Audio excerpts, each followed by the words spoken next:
Vjerujemo u raznolikost i vjerujemo da su svi posebni. Želimo svakome dati istu priliku da nauči njemački jezik. Pa se pitamo, zašto bi se ograničavali samo na ljude? Ovim putem vas želimo obavijestiti o nečem posebnom. Vaša vokabula danas uvodi nešto novo. Nešto stvarno veliko, nešto što obara s nogu i nešto što ne postoji niti drugdje na svijetu. Bez daljnjega odugovlačenja, s ponosom vam predstavljamo tečaj njemačkog jezika za pse.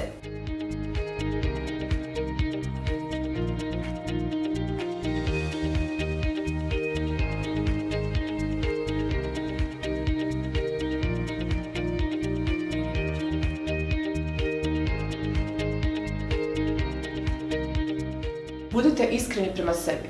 Dok ste na poslu, vaš pas ostaje kući, zar ne? Zašto u svoje slobodno vrijeme ne bi naučio njemački jezik? Budući da sada svi uče njemački jezik, zapitali smo se zašto ga i psi ne bi naučili. Kada znamo da svi psi pomalo razumiju njemački, samo im fali malo konverzacije da progovori. Od danas, samo u vokabuli, čovjekov najbolji prijatelj može naučiti njemački jezik brzo i lako za samo 3 Dogecoins po satu. Zvuči nevjerojatno, rado ćemo vas uvjeriti u to.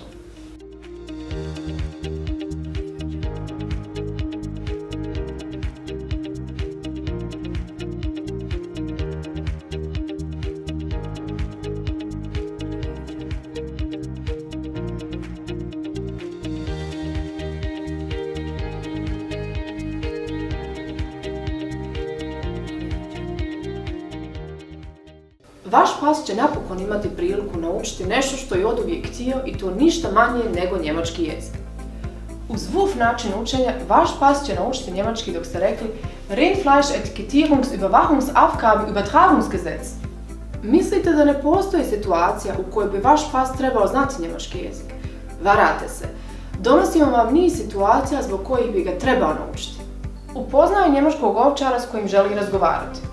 Dobio je posao u Njemačkoj, ali traži mu B2 certifikat. Oduševljen je psećom učionicom 21. stoljeća.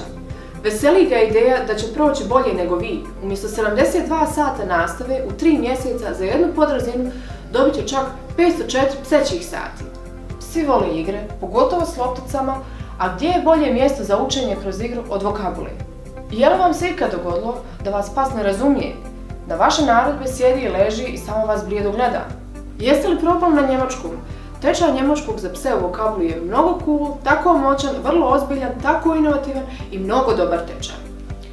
I zato upišite vašeg psa na njemački jezik u vokabulu i dajte mu priliku da nauči njemački jezik u psećoj učionici 21. stoljeća, a pritom je se ludo zabavi i upozna nekog novog psa.